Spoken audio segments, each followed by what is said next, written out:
আমার মনে হয় যারা আমাকে জানে তারা সবাই অলমোস্ট জানে যে আমার বাচ্চার একটু স্পেশাল নিড আছে।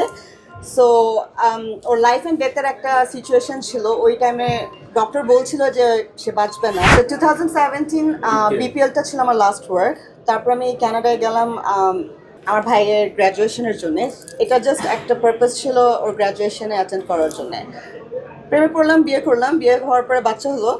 তো বাচ্চা হওয়ার পর আমার মনে হয় যারা আমাকে জানে তারা সবাই অলমোস্ট জানে যে আমার বাচ্চার একটু স্পেশাল নিড আছে। সো ওর লাইফ অ্যান্ড ডেথের একটা সিচুয়েশন ছিল, ওই টাইমে ডক্টর বলছিল যে সে বাঁচবে না।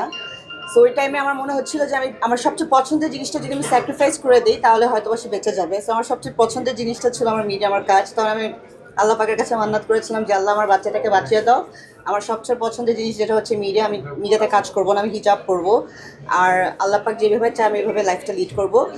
সো ওই টাইমে ওই মোমেন্টে আমি ডিসিশন নিলাম যে আমি মিডিয়াতে আর কাজ করবো না, যার জন্য আজ পর্যন্ত আমাকে কেউ দেখে নেই মিডিয়াতে কাজ করা। আমাকে দেখতেই পাচ্ছেন।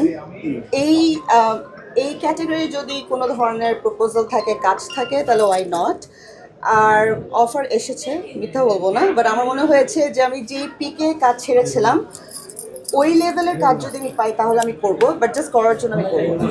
So, উপস্থাপনা আমার মনে হয়, কারণ আমি যদি ব্যাক করি তাহলে আমার মনে হয় আমি উপস্থাপিকা হিসেবেই ব্যাক করবো। বিকজ আমি মানে উপস্থাপনা আমার ফেভারিট ছিল এই জন্যই, কারণ হচ্ছে আমার মানুষের সাথে কথা বলতে অনেক পছন্দ করতাম আমি।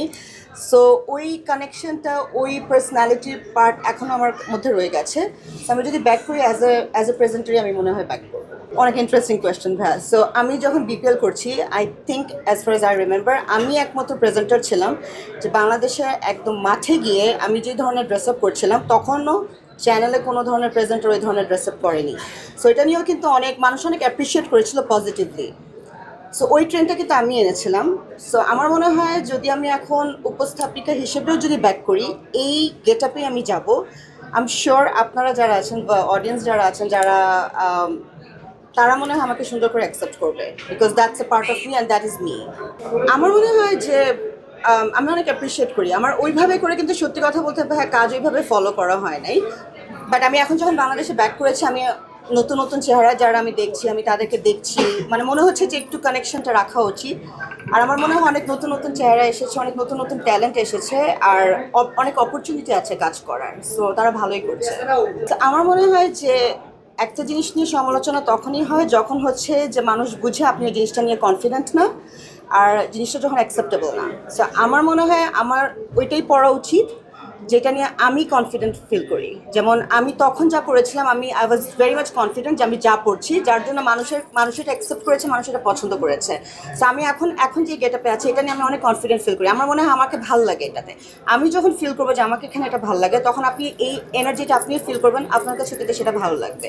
আর আমার মনে হয় এটা অনেকেই চিন্তা করে যে আমি উপস্থাপনা করছি, আমার জাস্ট কথা ভালোভাবে বলতে পারলেই হইলো, get up doesn't matter. But আমার মনে হয় এটা কমপ্লিট একটা প্যাকেজ।